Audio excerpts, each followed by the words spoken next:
ఈరోజు నరేంద్ర మోడీ గారు మామూలు కుటుంబమే.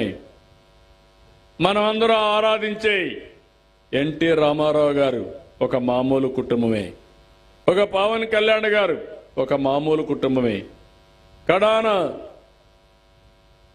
ఎవరైతే అంబేద్కర్ గారు ఆయన కూడా ఒక మామూలు కుటుంబంలో పుట్టాడు. ఆయన జీవితాన్ని మీరు చూస్తే ఆ రోజుల్లో బరోడా రాజు ఆయన చదువుకోవడానికి ముంబైలో 10 రూపాయలు ఇచ్చాడు నెలకు ఆ రోజుల్లో.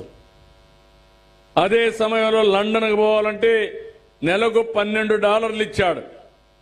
ఆ సహాయంతో బాగా చదువుకొని మేధావిగా తయారై దేశానికి రాజ్యాంగం రాశాడు. ఇది ఇప్పటికే కాదు, చరిత్రలో చిరస్థాయిగా ప్రతి ఒక్కరి గుండెల్లో మిగిలిపోతుందని చెప్పి కూడా నేను మీకు తెలియజేస్తున్నా. అందుకే నేను చెప్పింది, అందరం సమాజం వల్లనే పైకొచ్చాం. పైకొచ్చిన 10% మార్గదర్శకులుగా ఉండాలి. ఎవరైతే కిందన ఆదాయం లేని కుటుంబాలు బంగారు కుటుంబాలుగా ఉండాలి. ఒక వ్యక్తి ఒక కుటుంబాన్ని గాని మీకు శక్తి ఉంటే 5, 10 ఇంకా శక్తి ఉంటే మీ శక్తి మేరకు ఎన్ని కుటుంబాలు తీసుకోగలుగుతారో తీసుకుని మీరు వారి యొక్క అభివృద్ధి. నేను ఒకటే చెప్తున్నాను, అందరికీ తెలివితేటలున్నాయి. ఓసారి కొంతమందికి ఆ అవకాశం ఉండదు. ఈరోజు ఇక్కడ ఒక అమ్మాయి కూర్చుంది నా పక్కనే, డిగ్రీ చేసింది, కెమిస్ట్రీ చేసింది.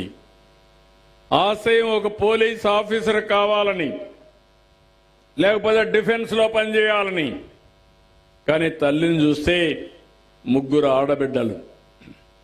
ఒక ఆడబిడ్డ అయితే దివ్యాంగురాలు, ఇల్లు కూడా లేకుండా అవస్థపడే పరిస్థితుంది.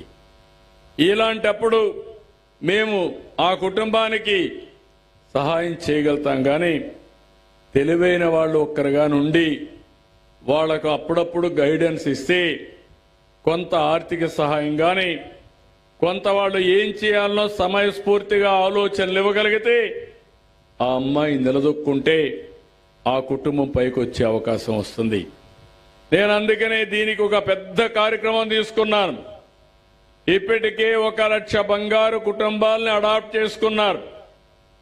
దగ్గర ఒక 10,000 మంది మార్గదర్శులు వచ్చారు.